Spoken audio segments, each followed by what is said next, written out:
Hello, everyone, and thank you for tuning back in. These are two of my friends, Zack and Celesta. They are pastors in a district up in Alaska. Our first question is, what are character traits that you look for when making or keeping friends? Trustworthiness is probably the top one for me, because if there isn't trust, a friendship just cannot survive. Somebody who's good-natured, they don't take things too seriously, but at the same time, they don't take things too lightly. So somewhere in the nice in between, people who are understanding.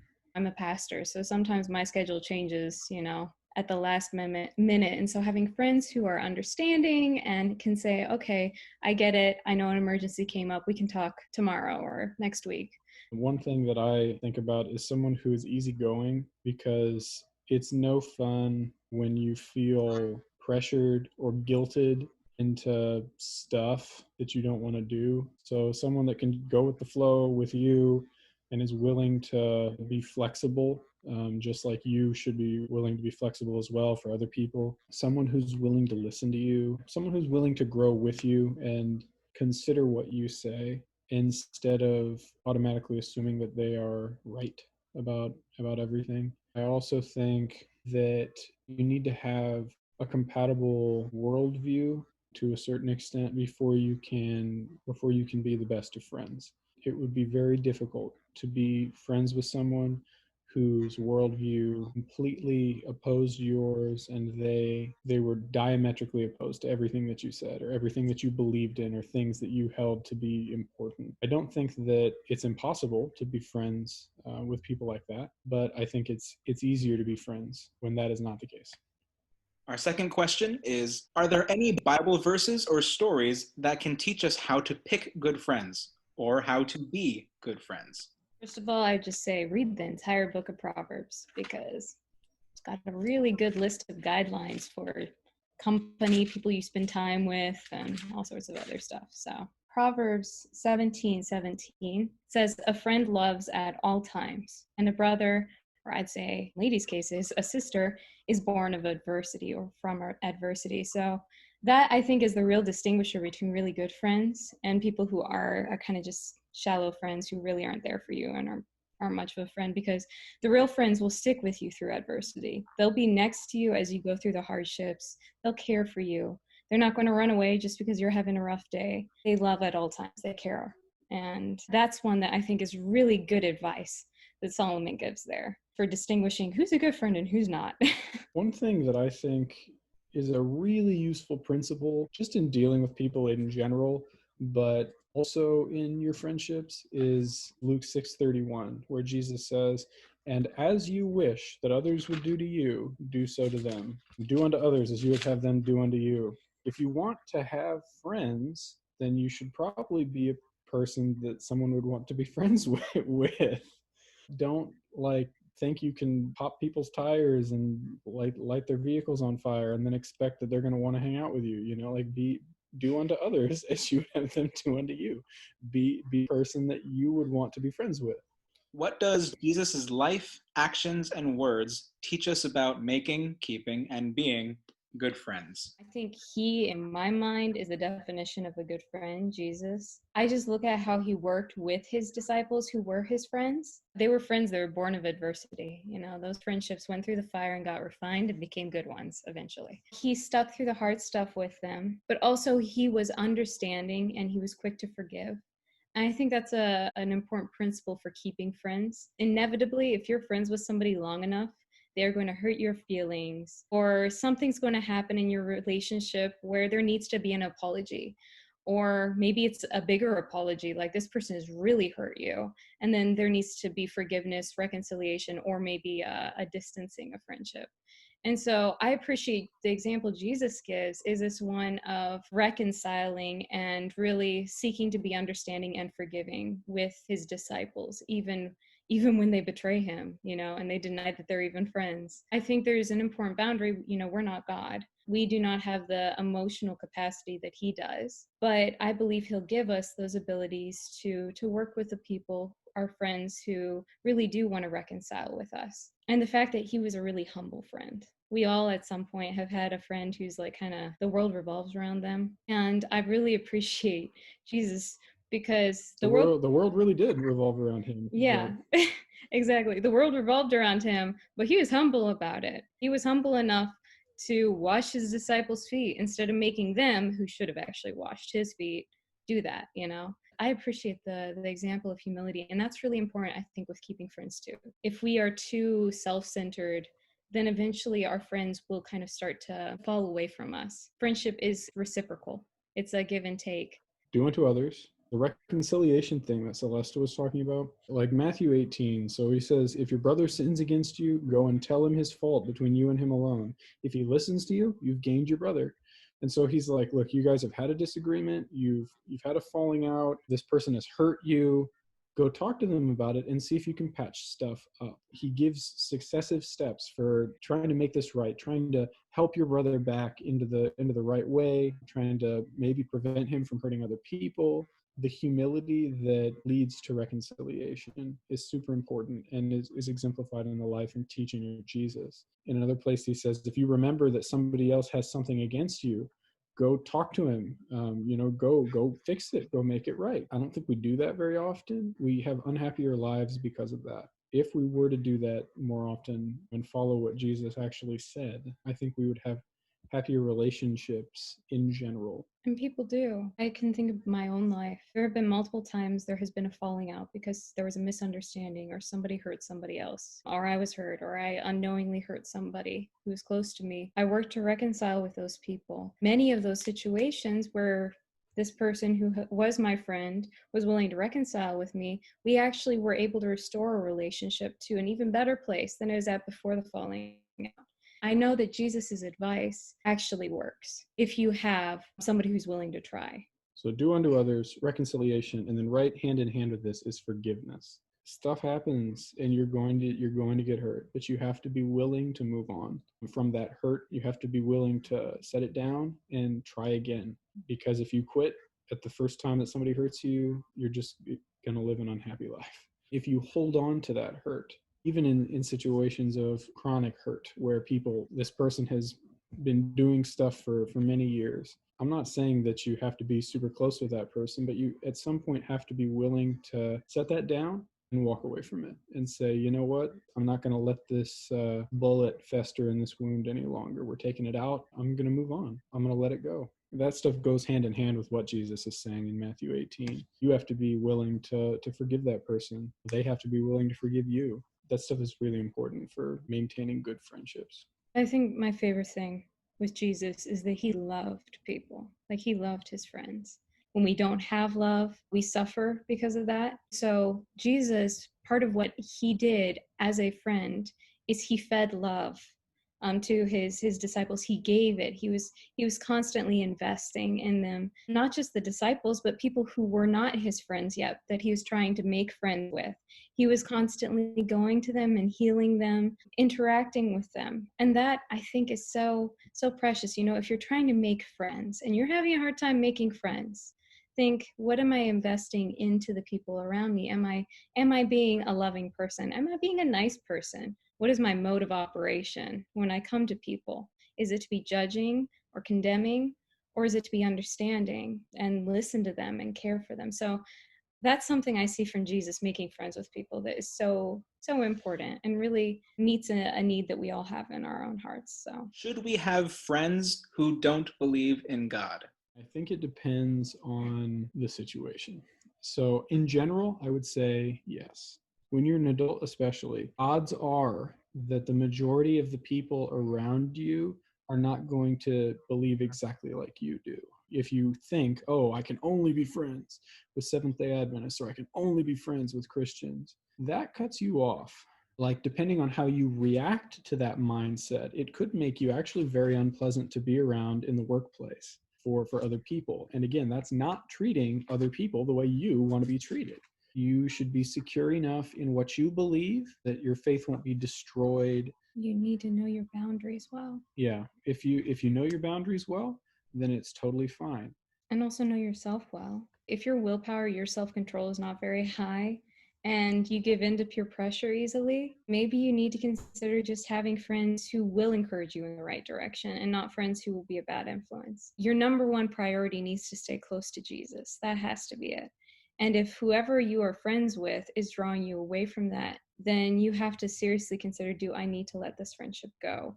Or do I need to set up boundaries and not be as close of friends? I think that same thing is true, even if we're not talking about like religion or believing in God. Like if you have friends that want you to do illegal drugs, that's something that you realize you're weak in that area, and you would be very influenced and would do that yourself. Maybe you should find different friends. If you have friends that do not respect you for who you are and do not respect the way you believe and do not respect your convictions and do not respect your desires, you should definitely find different friends. That's whether or not these people believe in God or not, whether or not you believe in God or not. But if you believe in God, and if your friend who doesn't believe in God respects your convictions, respects your beliefs, and is willing to listen to you when you talk, and you guys can have a dialogue and actually have a respectful friendship, that's totally fine. Be friends, do things that you like, have fun together. But if one person begins to dominate the other or refuses to respect the convictions of the other, then you have a problem. And this conclusion is not exclusive to people acting upon Christians either. I think Christians can do the same thing, and that's disrespectful. I know that nowadays especially, there is such a wide swath of belief in even Adventism about what's right and what's not right, that I think to limit it just to non-Christians and to Christians is maybe a little too narrow, or maybe a little too broad, depending on how you look at it. I know that I've wrestled with Adventist friends, and should I even be friends with these Adventists? Because I don't like the influence they're having on me. We have to address those, because especially when you're a teenager and you're in school, if you're in an Adventist school, we like to think everybody in an Adventist school is an angel, but when you're actually in it, They're not. They're not. You have to be able to really be self-aware and try to really prayerfully examine how this person is impacting you and if it's a direction you want to grow in. Should we minister and show Christ to our non-believing friends? And if yes, how? Yes. Yeah, I would say yes. And the reason is showing Christ is showing the character of Christ too, which is love, which is 1 Corinthians 13. So yeah, show Christ. But when I say that, I don't want you to think, okay, now let me go preach to them about being like Christ. What I mean is acting like Christ towards that person. There may come a point where you can minister to them verbally about who Christ is, but you really need to make sure first you're being a good representative of Christ. So you're showing Christ in your own character or in the way you're interacting with them. Do unto others as you would have them do unto you. There's a reason it's the golden rule, because it applies in every situation. If you're a Christian and if you have a relationship with Christ, his niceness is going to come out of you naturally. And so in a way, it's impossible not to show Christ to that person, because you are being changed because of your relationship with him. And so what they see is what he's doing. Ministering to your friends could just mean being the niceness that they need in their life. You might be the only representation of Jesus that they ever see. It's just being the person that Christ wants you to be. And you be that person, and you be that person until you die. And maybe, like Celesta said, maybe you will have an opportunity to overtly witness. And I think you should look for those opportunities. But you need to win people's confidence. You need to be friends with them before they're gonna need to care about your religion, about your God, about why you think he's the bee's knees. Just be nice. Be nice. And that is ministering. Fulfill their needs. Help them with their stuff. Be the person that you would want them to be to you, and pray for them. Pray for them. Yeah, and pray for opportunities. There's a text I really like. It's in 2 Corinthians 2, verse 14, 15, and 16. It's Paul talking to the Corinthian Christians, and he says, "Now thanks be to God who always leads us to triumph in Christ, and through us diffuses the fragrance of his knowledge in every place. For we are to God the fragrance of Christ among those who are being saved and among those who are perishing." So the Christians and your non-Christian friends. You are, by your very presence, if you are close to Jesus and having that walk with him, going to exude something that isn't human. It's something beyond that that's nicer and sweeter and more pleasant to be around. And that is the love of God. Sometimes we as Christians feel like, oh, I need to do more. I need to say the right thing. And maybe there will come a point where you need to say something. And when that point comes, if it comes, Jesus will give you the words if you're praying for them. But until that happens, don't think God's not using you, because the reality is this is taking place. If you're near to Jesus, he will be shining through you, in another way of putting it. Or you're going to be like that really sweet cologne or perfume that everybody, as soon as you walk into the room, they're all like, ooh, who smells so good today? You know, except it's not going to, okay. Except it's not going to be smell. It's going to be just the presence you're giving off, the vibe you're giving off when you come there. Other times, Christians think, oh, I have to shut myself off from everything that isn't Christian. And that is also not Christian, because that is not the way Jesus acted. There's a lot of elements that go into this, and we need to hold them all at the same time. We have to be careful what we mean, though, by that, like cutting out everything not good. Because, yeah, you should not do those things that are bad, but that doesn't mean you can't interact with the people who are doing those things. I think that's what you're trying to say. I'm not saying do bad things. No, but there was room for somebody to take it that way. We need to have boundaries. Again, we back to the boundaries, holding all the things, have to hold them all at the same time. Lots of things to hold. Boundaries, don't do bad things, but also interact and care for people who are doing things that you might not necessarily agree with. Both of those things are things that Jesus did. Both of those things are Christian activities. Love people, no matter what they believe. Love people. The theme for the quarter has been finding God's will. We've been talking about friendship. What do our friends have to do with God's plan for our lives? I would say friends have a very integral role in our walk with God. Think about it. Friends impact you massively, one way or another, like we talked about earlier. And the goal here on earth is to get to heaven. That really, and to bring as many people along as you possibly can. And if those who are nearest and dearest to you are drawing you away from Jesus, and that is where you're spending most of your time, it could really compromise your salvation long term. Friends can either, in my experience, draw you closer to Christ or draw you farther away from Christ. And a prime example of this, one of my very best friends, one of my closest friends, I did not plan to become friends with her. Not like that, not like good friends. I plan to be just like, I like her from a distance and I interact with her when I interact with her, but we don't hang out or anything. Something happened and we had a conversation one day. And while I was talking with her, I felt very strongly impressed that I should ask her if she would become my prayer partner. And I was like, okay. And this is before I became a pastor, kids. She, little did I know, was having the exact same impression. Now, both of us have walks with God. And so we both have been, learning what his voice sounds like and spending that time in prayer, getting to know him and in Bible study. So we already had a pretty good idea of what felt like the Spirit on us, impressing those things. I then ended up getting up the courage and saying, this is going to sound weird, but I feel like you would be a great prayer partner. Would you be willing to pray more regularly together or something like that? And she's like, it's funny you say that because I was just thinking the same thing. We should do this more. And we became best friends. And it wasn't just prayer we did. We have so much in common and we have a lot of fun together just in general in life. I found out through that, and she and I will often reflect on how God knew that we needed the friendship of the other. God knew how much we needed each other for encouragement in general and also spiritually. The accountability we provide each other in our walks with God and in how we interact with people, how we interact with our husbands, stuff like that, I can definitely say from personal testimony that God very much is invested in who are your good friends and who aren't.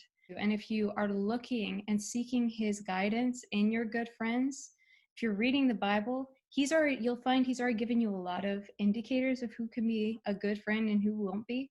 But in addition to that, if you're listening to his Spirit and really seeking his guidance, he'll lead you to the right people or he'll lead them to you. I think that everything in your life is affected by your relationship with God, and that includes your friends. If there is a specific thing that God has called you to do, but your friends are interfering with that, well, they're adversely affecting the plan.